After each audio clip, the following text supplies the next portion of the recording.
Assalamualaikum warahmatullahi wabarakatuh. Terima kasih atas kesempatannya. Nama saya Ayu Widya, NIM 2017-210571.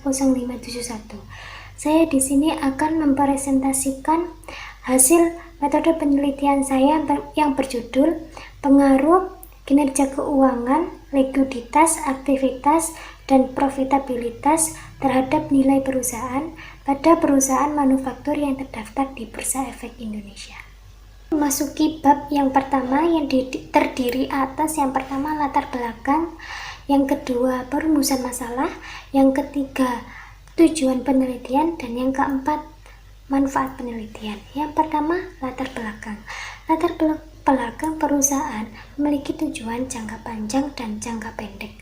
Dalam jangka pendek, perusahaan bertujuan memperoleh laba secara maksimal dengan sumber dana yang ada.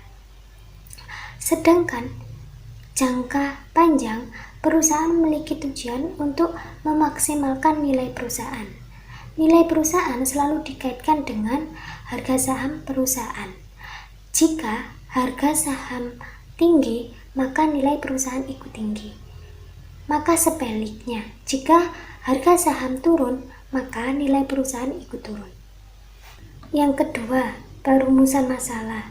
Seperti yang pertama, apakah likuiditas berpengaruh signifikan terhadap nilai perusahaan?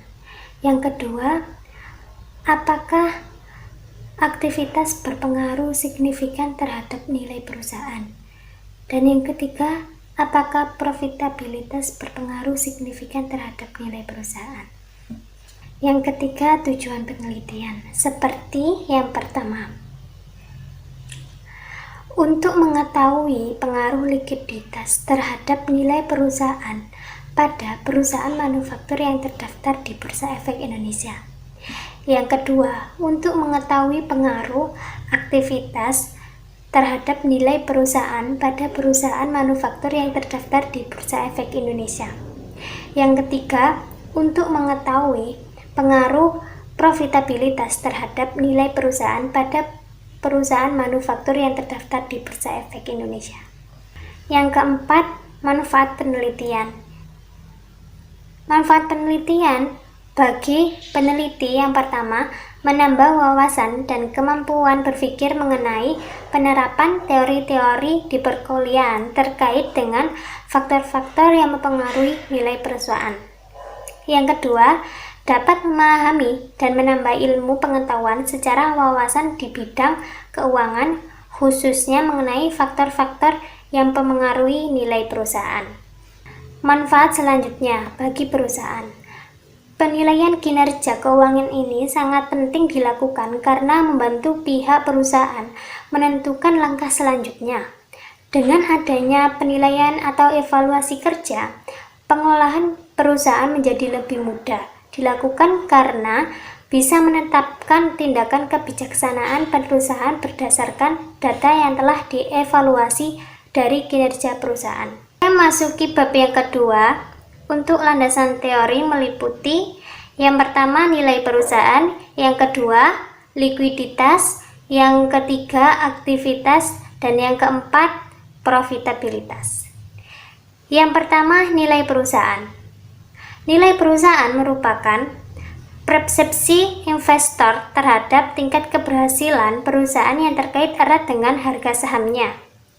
Sehingga, ukuran keberhasilan manajemen perusahaan dilihat dari kemampuan perusahaan menyejahterakan para pemegang saham. Harga saham yang tinggi membuat nilai perusahaan juga tinggi. Dan meningkat kepercayaan pasar tidak hanya pada kinerja perusahaan saat ini, namun juga prospek perusahaan di masa yang akan datang. Yang kedua, pengaruh likuiditas. Rasio likuiditas merupakan rasio yang digunakan untuk mengukur tingkat kemampuan suatu perusahaan dalam memenuhi kewajiban keuangan yang berjangka pendek tepat pada waktunya. Tingkat likuiditas yang tinggi memperkecil kegagalan perusahaan dalam memenuhi kewajiban finansial jangka pendek kepada kreditur yang berlaku sebaliknya. Tinggi rendahnya rasio ini akan mempengaruhi minat investor untuk menginvestasikan dananya. Makin besar rasio ini, makin efisien perusahaan dalam memperdayagunakan aktiva lancar perusahaan. Yang ketiga, pengaruh aktivitas. Rasio aktivitas merupakan rasio yang digunakan perusahaan untuk mengukur efektivitas perusahaan dalam menggunakan aktiva yang dimiliki. Dapat dikatakan pula rasio ini digunakan untuk mengukur tingkat efisiensi pemanfaatan sumber daya perusahaan. Yang keempat, pengaruh profitabilitas. Rasio profitabilitas biasanya bertujuan untuk menunjukkan seberapa besar keuntungan yang dapat digunakan oleh kinerja perusahaan. Rasio ini mampu dijadikan sebagai alat ukur untuk menilai efisiensi manajemen di suatu perusahaan. Tolak ukur tersebut dapat ditunjukkan oleh keuntungan yang didapat dari penjualan dan pendapatan investasi. Selanjutnya, kerangka penelitian. Yang pertama, likuiditas berpengaruh positif terhadap nilai perusahaan. Yang kedua, aktivitas berpengaruh positif terhadap nilai perusahaan. Dan yang ketiga, profitabilitas berpengaruh positif terhadap nilai perusahaan. Sehingga hipotesis penelitiannya di mana H1, pengaruh likuiditas, aktivitas, dan profitabilitas secara bersama-sama mempengaruhi nilai perusahaan. H2, pengaruh likuiditas berpengaruh secara positif signifikan terhadap nilai perusahaan. H3, pengaruh aktivitas berpengaruh secara signifikan terhadap nilai perusahaan. H4, pengaruh profitabilitas berpengaruh secara positif signifikan terhadap nilai perusahaan. Oke, selanjutnya memasuki bab yang ketiga, identifikasi variabel, di mana ukuran perusahaan diproyeksikan dengan price to book value (PBV). Yang kedua, rasio likuiditas diproyeksikan dengan cash ratio atau CR. Yang ketiga, rasio aktivitas diproyeksikan dengan perputaran aktiva tetap atau TATO. Dan yang keempat, return profitabilitas diproyeksikan dengan return of equity (ROE).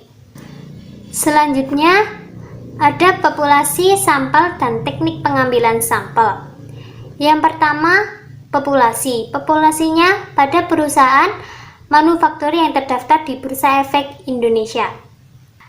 Yang kedua, sampelnya adalah perusahaan manufaktur yang terdaftar di Bursa Efek Indonesia pada tahun 2015 sampai 2018.